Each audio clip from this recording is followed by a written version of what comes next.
शिक्षक साथियों के कई वर्षों से जो मांगे हैं उसको लेकर के कमेटी बैठाई गई थी, जिसकी महत्वपूर्ण बैठक भी होने वाली थी। और वो बैठक हुई, लेकिन उसमें निर्णय लिया गया कि नहीं लिया गया, वो सब आज इस वीडियो में हम लोग देखने वाले हैं। प्लस आचार संहिता के बारे में भी बात कर लेंगे हम लोग, और कुछ महत्वपूर्ण टॉपिक के बारे में हम लोग बात करेंगे टीचर से रिलेटेड। उसके पहले नमस्ते, मेरा नाम है नेहा भारती, मैं +2 इंग्लिश टीचर हूँ। अब बात कर लेते हैं शिक्षकों के कई वर्षों से जो मांगे थी, चाहे वो सीनियरिटी को लेकर के हो, चाहे वो वेतन निर्धारण को लेकर के हो, वो सब के लिए कमेटी बनाई गई थी। सीनियरिटी क्योंकि बीपीएससी शिक्षक है, सक्षमता पास शिक्षक है, उन सभी में आए दिन जो है वो मामला आते रह कि सीनियर कौन है। तो उसी को लेकर कमेटी बैठाई गई है जो निर्धारण करेगी कि आखिर में सीनियर कौन शिक्षक होंगे। प्लस आपका जो वेतन निर्धारण है उससे भी जो है रिलेटेड जो है वो मीटिंग होने वाले हैं। अब मीटिंग हुए थे, अब उससे क्या निर्णय निकल के आया है वो आज के अखबारों में प्रमुखता से दिखाया गया, वो हम लोग देखेंगे। आचार संहिता को लेकर कई शिक्षकों के मन में ये सवाल है कि आचार संहिता आखिर कब लगेगा। सबको पता है कि बिहार में जो है विधानसभा चुनाव जो है वो होने वाले हैं, और उसके 1 महीने पहले ही आचार संहिता लग जाएगा। और आचार संहिता लगने के बाद कोई भी नया काम जो है वो नहीं होता है। अब आप लोग बोलेगा ट्रांसफ़र प्रक्रिया तो नई नहीं है, लेकिन ये भी रुक जाएगी, क्योंकि ये भी विधानसभा जो अभी इलेक्शन होने वाला है उसमें ट्रांसफ़र जो काफ़ी बड़ा मुद्दा है उसको कैरी ऑन नहीं कर सकता, तो वो भी रोक दी जाएगी, ऐसा मेरे अकॉर्डिंग है। और तो और कल एक लेटर निकला था, जिसमें ये कहा गया था कि 6 तारीख के पहले ट्रांसफ़र कर दिया जाए। तो उसको लेके काफ़ी ज़्यादा भ्रम की स्थिति हो गई है कि वो टीचर्स के लिए है कि नहीं है। पर आप वो जो लेटर पढ़िएगा, वो लेटर भी मैं दिखाऊंगी, उसमें क्लियर कर दिया है कि ये ट्रांसफ़र किसके बारे में बात की जा रही है। शिक्षकों की ट्रांसफ़र तो होगी, लेकिन उसका कोई डेडलाइन फिक्स नहीं है, लेकिन उसमें 6 तारीख जो है वो डेडलाइन दे दिया गया है। तो अब हम लोग वो लेटर भी देखेंगे, प्लस अखबार में जो प्रमुखता से शिक्षा जगत से रिलेटेड जो भी खबरें आई है उसको भी हम लोग एक नज़र देख लेंगे। उसके पहले चैनल पर न्यू है सब्सक्राइब कर दीजिएगा, वीडियो पसंद आ रही है लाइक और शेयर कीजिएगा। तो यहाँ आप देख सकते हैं दशहरा बाद चुनाव की घोषणा, जो कि पटना से निकला है ये न्यूज़। दशहरा बाद बिहार विधानसभा चुनाव की घोषणा हो सकती है। इसके बाद आचार संहिता लागू हो जाएगी। वोटिंग 15 नवंबर के आसपास हो सकती है। इस बार 2 या 3 चरणों में मतदान होने की संभावना है। मौजूदा सरकार का कार्यकाल 22 नवंबर तक है, यानी इस तारीख तक नई सरकार का गठन करना है।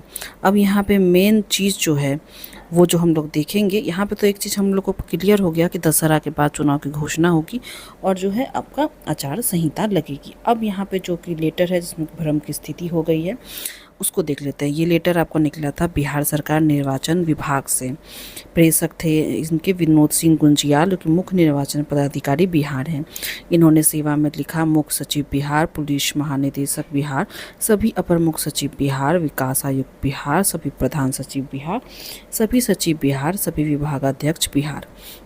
विषय है इसका बिहार विधानसभा आम निर्वाचन 2025 पदाधिकारियों के स्थानांतरण पदस्थापन के संबंध में। अब मेन चीज़ पढ़ लेते हैं इसका। उपयुक्त विषयक प्रासंगिक पत्र छाया प्रति संलग्न का कृपया संदर्भ किया जाए, जिसके माध्यम से भारत निर्वाचन आयोग द्वारा बिहार विधानसभा आम निर्वाचन 2025 के क्रम में पदाधिकारियों के स्थानांतरण पदस्थापन हेतु आवश्यक दिशा निर्देश निर्गत किया गया है। भारत निर्वाचन आयोग द्वारा उक्त दिशा निर्देश का अनुपालन प्रतिवेदन दिनांक 6/10/2025 तक विहित प्रपत्र में उपलब्ध कराने का निर्देश दिया गया है। अतः अनुरोध है कि भारत निर्वाचन आयोग से पदाधिकारियों के स्थानांतरण पदस्थापन संबंधित दिशा निर्देश का अनुपालन हेतु सभी संबंधित को निर्देशित करने की कृपा की जाए। विश्वासभाजन विनोद सिंह गुंजियाल, मुख्य निर्वाचन पदाधिकारी बिहार। तो ये ट्रांसफ़र पोस्टिंग की बात इस पत्र के द्वारा जो पदाधिकारी हैं उनके बारे में कहा जा रहा है। यहाँ पे शिक्षकों का कोई जिक्र नहीं है, पर शिक्षक की ट्रांसफ़र भी होगी, उनको भी स्कूल अलॉटमेंट मिलेगा। पर इस लेटर के अकॉर्डिंग जो है वो पदाधिकारियों के बारे में कहा गया है। अब यहाँ पे शिक्षक की वरीयता निर्धारण को लेकर जो मीटिंग हुई थी उसके बारे में दिया है कि शिक्षक वरीयता निर्धारण पर नहीं हो सका निर्णय। राज्य में प्राथमिक से लेकर उच्च माध्यमिक स्कूलों में विभिन्न कोटि के शिक्षकों की वरीयता का निर्धारण होना है। शिक्षकों की वरीयता का निर्धारण की प्राथमिक शिक्षा निदेशक साहिला की अध्यक्षता में गठित 9 सदस्यीय कमेटी की बैठक गुरुवार को हुई।